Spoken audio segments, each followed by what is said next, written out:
खुद को करणी सेना का उपाध्यक्ष बताने वाला योगेंद्र सिंह राणा जो बयान उसने दिया, उसके बाद से राजनीतिक गलियारों में भी अब हलचल तेज हो गई है, क्योंकि उसने सीधे कैमरे के सामने सांसद इकरा हसन को निकाह का प्रस्ताव देते हुए कहा कि मैं इकरा हसन से निकाह कबूल करता हूं, वो भी इसको कबूल कर लें। मैं उनको अपने घर में नमाज पढ़ने की इजाजत भी दूंगा, लेकिन शर्त बस ये है कि अकबरुद्दीन उवैसी और असदुद्दीन उवैसी को मुझे जीजा कहना होगा।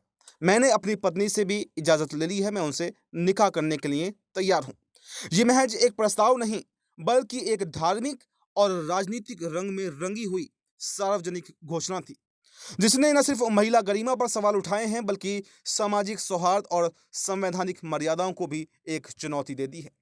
इस बयान के बाद में मुरादाबाद की महिला अधिवक्ता सुनीता ने कटघर थाने में राणा के खिलाफ एफआईआर दर्ज कराई है। उनका साफ कहना है कि यह बयान एक महिला सांसद की गरिमा, उसकी पहचान और देश की सामाजिक संरचना पर सीधा हमला है।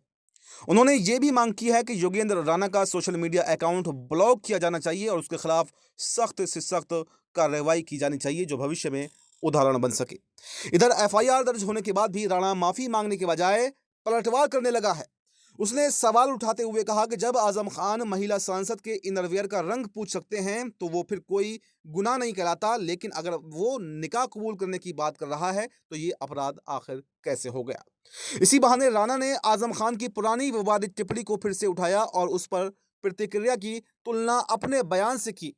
इसके साथ ही उन्होंने सपा के पूर्व सांसद डॉक्टर एसटी हसन को भी घसीटते हुए कहा कि वो मंच से एक महिला को तवाइफ तक कह चुके हैं, तब किसी ने कोई कार्रवाई क्यों नहीं की।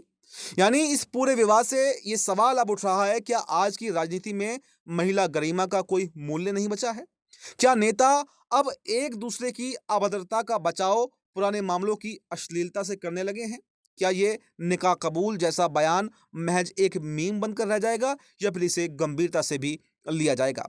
फिलहाल पुलिस ने एफआईआर दर्ज कर ली है और अपनी जांच भी शुरू कर दी है, लेकिन अब देश की जनता की आंखें टिकी हुई हैं कि क्या योगेंद्र राणा की गिरफ्तारी होगी, क्या कोई ठोस कदम उसके खिलाफ उठाया जाएगा। हालांकि जब से एफआईआर दर्ज योगेंद्र राणा के खिलाफ हुई है, योगेंद्र राणा फरार है, उसका मोबाइल फोन भी स्विच ऑफ आ रहा है और तमाम जगहों पर उसके ठिकानों पर पुलिस जो है छापेमारी भी कर रही है।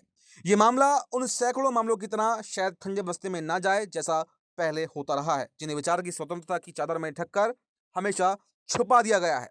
इस बीच जो अब करणी सेना भी आ गई है, क्योंकि करणी सेना ने कहा है कि योगेंद्र राणा का उससे कोई भी लेना देना नहीं है, बल्कि सही मायनों में योगेंद्र राणा राजपूत भी नहीं है।